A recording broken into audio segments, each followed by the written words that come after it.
करते हैं। इससे अंदाज़ा करो मेरे और आपके बीच कोई हाइल आए उसे आप बर्दाश्त नहीं करते, मेरे मुस्तफ़ा और आपके दरमियान कोई आए तो उसे कैसे बर्दाश्त किया जाए। ये जज्बा हमारा है। अल्हम्दुलिल्लाह हम मिंबर के और आपके दरमियान कोई और हाइल आए तो ज़्यादा देर तक हम बेचैन नज़र आते हैं। वो कायनात के आका व मौला सल्लल्लाहु अलैहि वसल्लम है, उनके और हमारे दरमियान अगर कोई भी आए हम उसे बर्दाश्त नहीं करते। अज़ीज़ान गिरामी, अल्लाह ताला आपकी मोहब्बतों को सलामत रखे। ये शीशगढ़ नहीं इश्कगढ़ नज़र आता है। यकीनन दीवानगी ये सब थोड़ी देर के लिए अब बंद कर दो। सारे नात खां बैठ चुके हैं, नोट अपने संभाल कर रखो। मिंबर के पास अब कोई नोट लेकर के ना आए।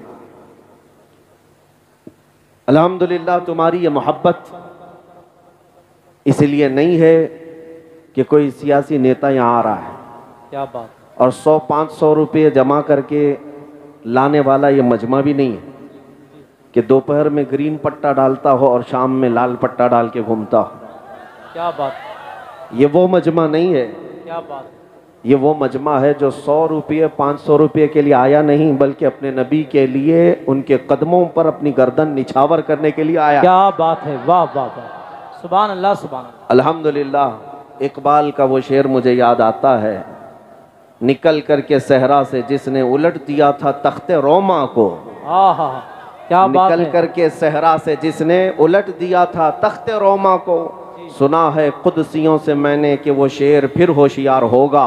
क्या बात है। इकबाल ने 100 साल पहले कहा था कि वो शेर फिर होशियार होगा जो पूरे तख्ते रोमा को उलट दिया था, और हम अब देख रहे हैं वो वक्त करीब आ चुका है। क्या बात है, वाह। हिंदुस्तान के हर बस्ती से अल्हम्दुलिल्लाह आवाज़ें उठने लगी, मेरे नबी पाक के फिदाई और आशिकीन अब जिंदा होने लगे। क्या बात, अल्लाह ताला ये ज़िंदगी बरकरार रखे। सुभान अल्लाह सुभान अल्लाह। मेरे अजीज़ों, एक बात मैं आपके सामने अर्ज़ करना चाहूँगा। कुरान जो कहता है इज़्ज़त किसकी है दुनिया में, इज़्ज़त किसके लिए है, उन लोगों को ख़ास मुखातिब करता हूँ।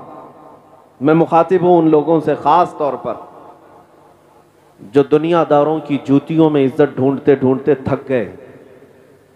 कुरान कहता है वलिल्लाहिल इज़्ज़तु वलि रसूलिही वलिल मुमिनीन, इज़्ज़त तो सिर्फ अल्लाह की है, रसूल के लिए है और ईमान वालों के लिए। क्या बात है। वलाकिन्नल मुनाफिकीन ला यअलमून, लेकिन मुनाफिकीन को ये बात समझ में नहीं आती। क्या बात है। उनको ऐसा लगता है कि गाड़ी बंगले और तख्त और ताज में इज़्ज़त है, लेकिन मेरे अजीज़ों हकीकत में इज़्ज़त मेरे मुस्तफ़ा के कदमों में है। सुभान अल्लाह सुभान अल्लाह। नबी पाक सल्लल्लाहु अलैहि वसल्लम से जो वाबस्ता हुआ उसकी इज़्ज़त का हाल ये है कि वो सिर्फ जीते जी लोगों पर हुकूमत नहीं करता, इंतकाल कर भी जाए, सदियां बीत जाएं, लेकिन लोगों के दिलों पर से उसका राज ख़त्म नहीं होता।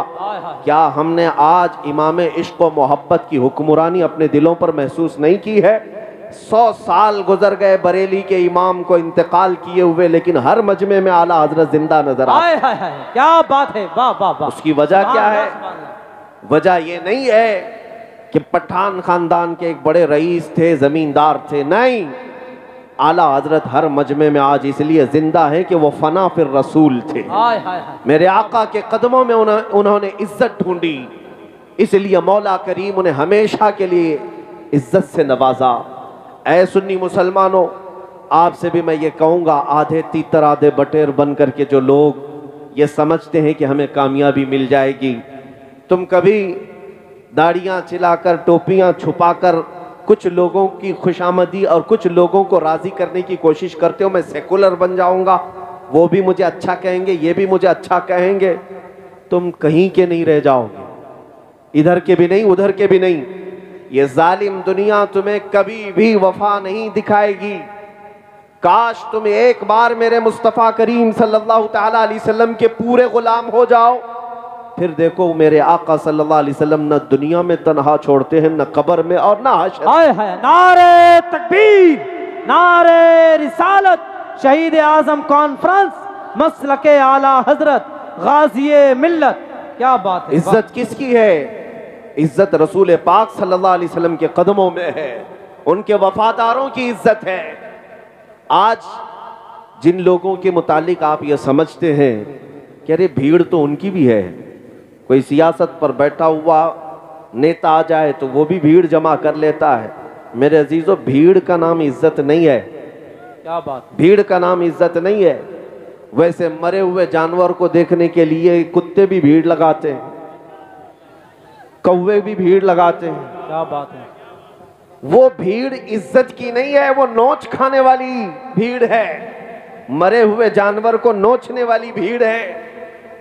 और हकीकी इज्जत किसे कहते हैं, शायद यहाँ देखी हुई आंखें मौजूद होंगी हुजूर ताजु शरिया बदर सुभान अल्लाह सुभान अल्लाह, जिंदाबाद जिंदाबाद। मेरे अजीजों वो सोशल मीडिया के काजी उल कुज़ात भी नहीं थे। मेरे अजीजों हाँ मुझे बताया शीशगढ़ वालों ने कि हुजूर ताजु शरिया रहमतुल्लाह तआला अलैह इस मैदान में तशरीफ लाए। सुभान अल्लाह सुभान। और मैं जब यहाँ आया हूँ तो उनका एक अदना गुलाम बन करके आया हूँ।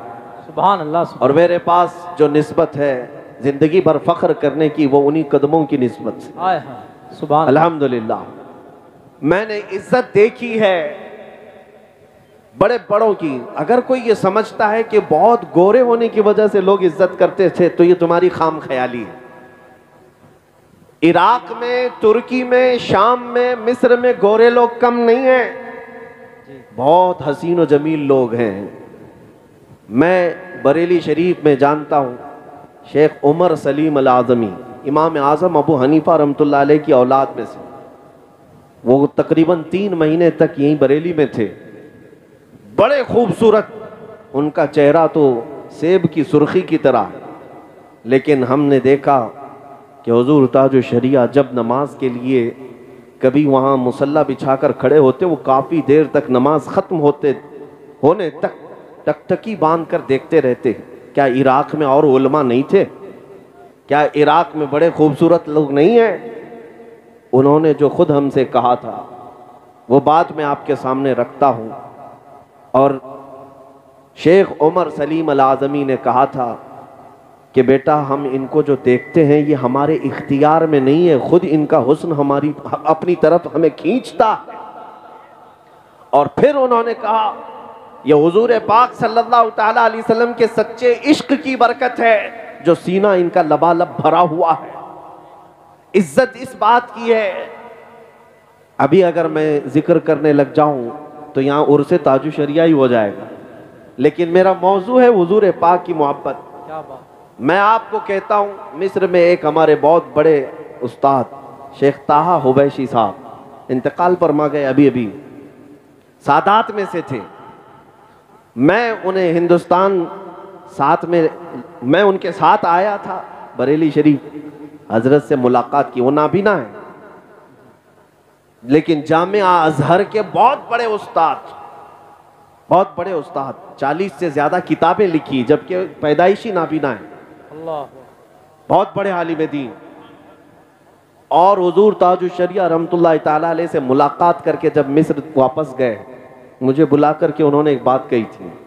कहा बेटा तुम्हारे शेख के पास एक अत्तर है जो वो खुशबू लगाते हैं, शायद वो हिंदुस्तान में मिलती है, मुझे वो लाकर दो।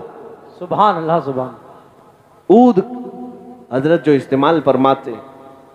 मैं आया, हजरत से कहा कि हजरत शेख ताहा हुबैशी साहब वो अत्तर मांगते हैं जो आप लगाते हैं। क्या बात। आपने हुक्म फरमाया। मुंबई में हजरत के एक मुरीद थे, कहा उनसे कहो वो दिलाएंगे, वो लेकर जाओ और हदियतन पेश करो। काफी महंगा अत्तर था। सुभान अल्लाह। मैं खुद वो शीशी लेकर गया और शेख ताहा हुबैशी साहब को पेश किया कि हजरत ने आपको हदिया पेश किया है, जो अत्तर आपने मांगा था। उन्होंने लगाया, खुशबू लगाई और उसके बाद कहा ये वो नहीं है जो मुझे चाहिए था। हाय हाय, क्या वो बात। कोई और अत्तर लगाते हैं। क्या बात है। मैं दूसरी छुट्टी में फिर आया, हजरत से कहा कि वो कह रहे हैं ये अत्तर नहीं है, आप कोई और अत्तर लगाते हैं। हजरत ने फरमाया ठीक है वो भी भेजते हैं। फिर दोबारा एक और कीमती अत्तर मेरे ही हाथ से भेजा गया। मैं लेकर के वो जब पहुंचा उस शेख आजम के पास, उन्होंने वो लगाया। कहा बेटा अब मत बोलना जाकर, ये भी वो अत्तर नहीं है जो मुझे चाहिए था। अल्लाह अल्लाह। अब मत कहो, बार बार तकलीफ में मत डालो।